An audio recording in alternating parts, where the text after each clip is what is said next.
ನಮಸ್ಕಾರ ವೀಕ್ಷಕರೇ, ನಾನು ನಿಮ್ಮ ಗಿರಿಧರ್ ಭಟ್.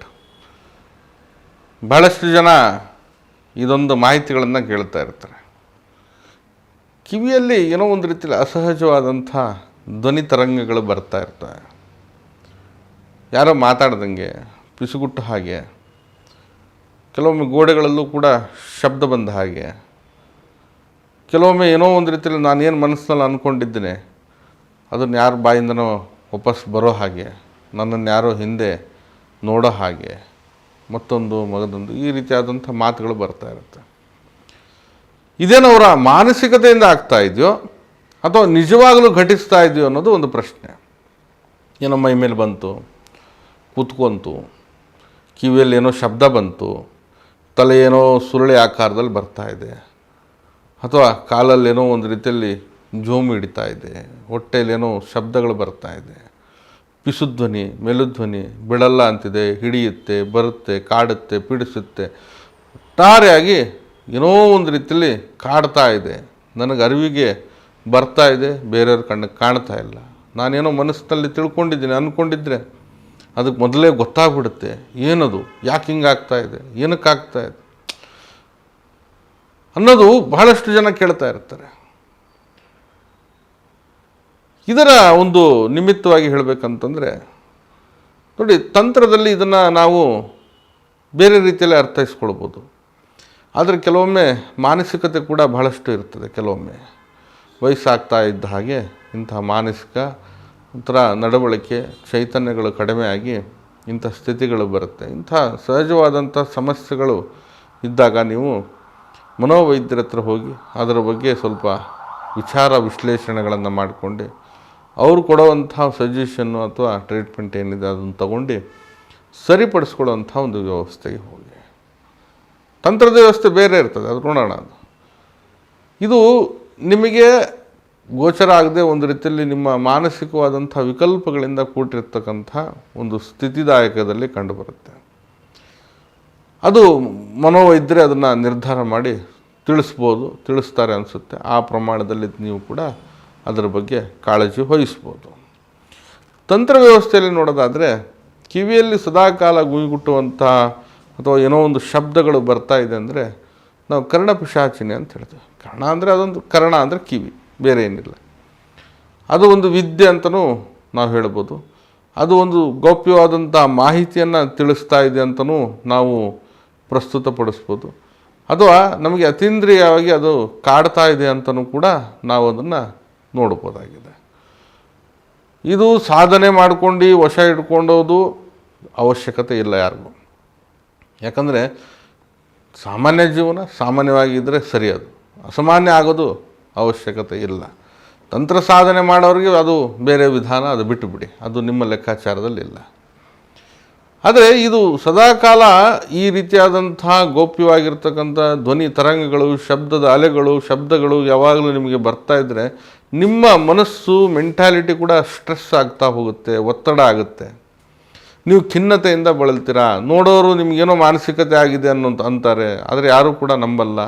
ಅದು ಮಾನಸಿಕತೆ ನಿಜ ಇರ್ಬೋದು, ಇಲ್ಲದೆ ಇರ್ಬೋದು, ಅದು ಬೇರೆ ವಿಚಾರ. ಅದು ಆದರೆ ಇಂಥ ಒಂದು ಪರಿಸ್ಥಿತಿಯಲ್ಲಿ ನಿಮಗೆ ಬಹಳಷ್ಟು ಹೈರಾಣ ಮಾಡಿಬಿಡುತ್ತೆ, ಕುಗ್ಗಿಸುತ್ತೆ, ನರಳಾಟ ಕೊಡುತ್ತೆ, ಒಂದು ರೀತಿಯಲ್ಲಿ ನಿಮಗೆ ಬೇರೆ ರೀತಿಯಲ್ಲಿ ಜರ್ಜರಿತರನ್ನಾಗಿ ಮಾಡಿಬಿಡುತ್ತೆ.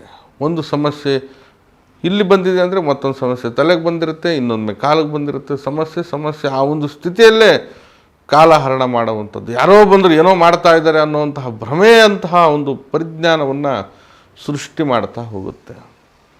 ನಿಂತರು, ಬಂದರು, ಕೂತ್ಕೊಂಡ್ರು, ಈ ಒಂದು ಮಾತುಗಳೇ ಜಾಸ್ತಿ ಬರ್ತಾ ಇರುತ್ತೆ.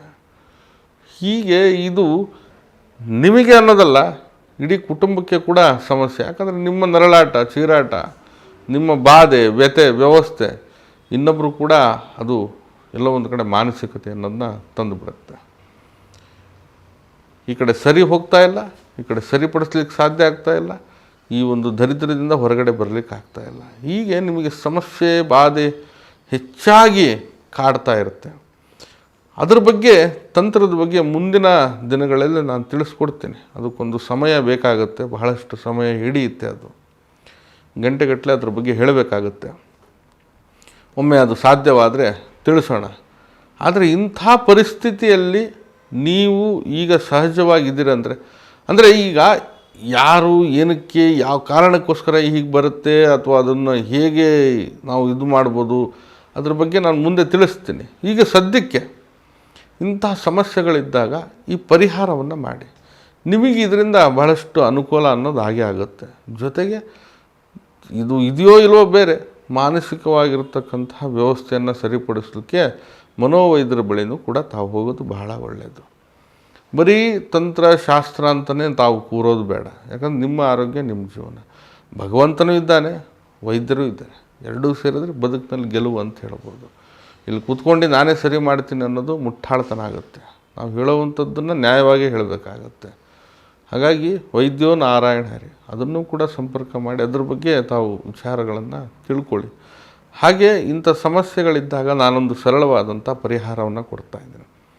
ಈ ಸ್ಫಟಿಕ ಇರ್ತದೆ ಮತ್ತು ತಾಮ್ರದ ತುಂಡು, ಈ ಎರಡನ್ನೂ ಒಂದು ದಾರದಲ್ಲಿ ಕಟ್ಟಿ ಇದನ್ನು ಸ್ನಾನದ ನೀರಿನಲ್ಲಿ ಹಾಕಿ, ಪ್ರತಿದಿನ ನೀವು ಸ್ನಾನ ಮಾಡುವಾಗ ನೀರಲ್ಲಿ ಹಾಕಿ ಮತ್ತೆ ತೆಗೆದಿಡಿ.